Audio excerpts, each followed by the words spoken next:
মূলো দিয়ে টাকি মাছের তরকারি শীতের দিনে আমার মার খুবই পছন্দের একটি খাবার।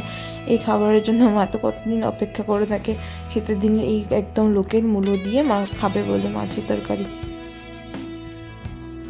তো মা এই যে টাকি মাছগুলোকে নুন দিয়ে মাখিয়ে নিয়েছে ফার্স্টে, তাতে করে মাছগুলো মানে অত লাফালাফি ছোটাছুটি করে না, মা বলে মানে বেহুশের মতো আর কি হয়ে থাকে। তো নুন দিয়ে মা এরকম করে না যাতে মাছ কাটতে সুবিধা হয়, না তো মাছগুলো কাটা যায় না অত সহজে। এখানে মা টাকি মাছের ভাজা বসিয়েছে। আজকে মা বানাচ্ছে টাকি মাছের ঝোল। কি দিয়ে বানাচ্ছে ঝোল? এই মূলো আছে, এখানে মূলো দিয়ে টাকি মাছের ঝোল বানাচ্ছে। আর ওদিকে কাতলা মাছ দেখা যাচ্ছে। আর এখানে ইনি পেঁয়াজ নিয়ে বসেছেন। আর এদিকে হচ্ছে কাতলা মাছের ভাজা। কাতলা মাছ না, টাকি মাছের ভাজা।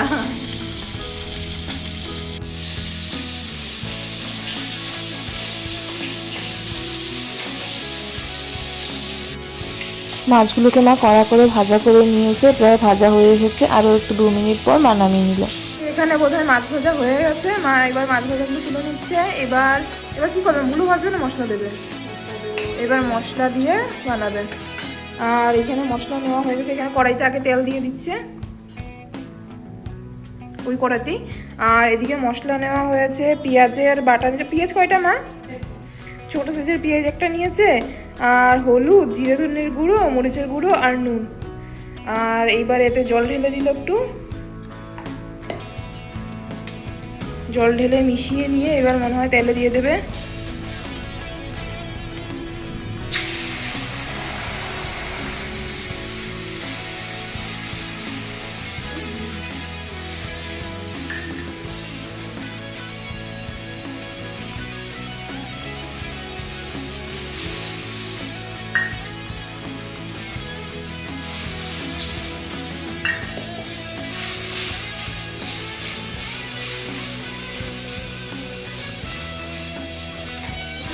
মা আমায় বললো তুই নাড়তে থাক, দেখতে থাক। মা ওদিকে অন্য কাজ করছে।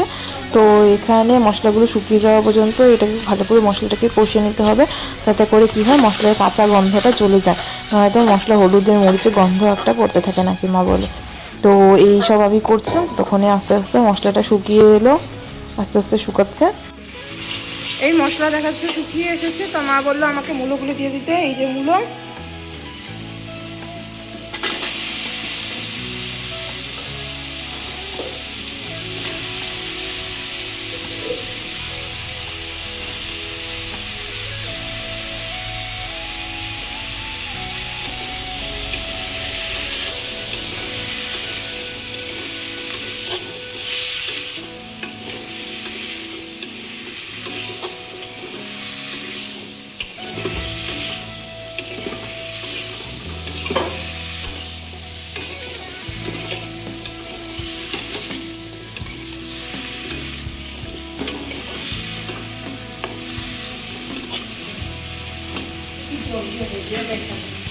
মা বললো এখানে একটু জল দিয়ে ঢেকে দেবে। একটুখানি জল দিয়ে দিল।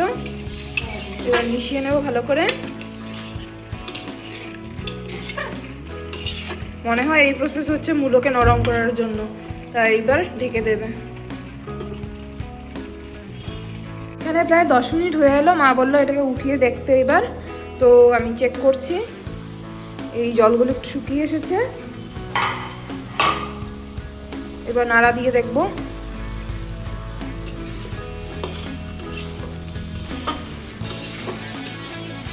প্রায় অনেকটা জল আছে, জলগুলো এবার শুকিয়ে নেব। এই যে দেখা যাচ্ছে জলগুলো ক্রমে শুকিয়ে গেছে। নাড়তে ছিলাম আমি, নাড়তে নাড়তে জলগুলো শুকিয়ে গেছে।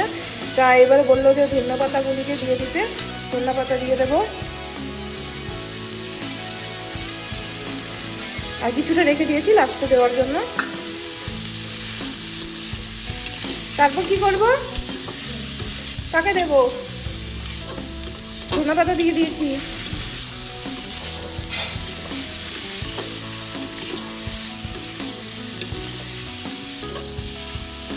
এবার মা জল দিয়ে দেবে।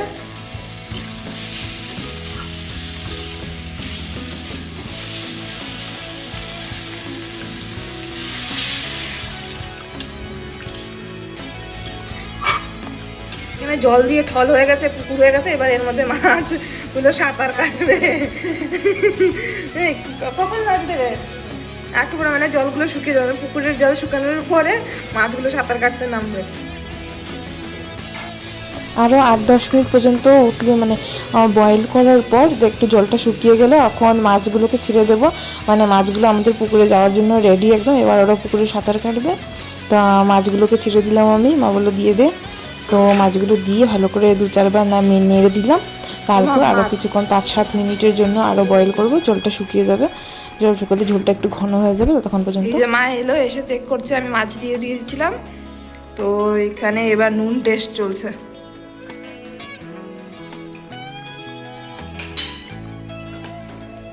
তো এটা অফ হবে কখন? আর একটু শুকাবে, আর একটু শুকানোর পর অফ হবে। এই হয়ে গেল আমার মাছের তরকারি, টাকি মাছের তরকারি।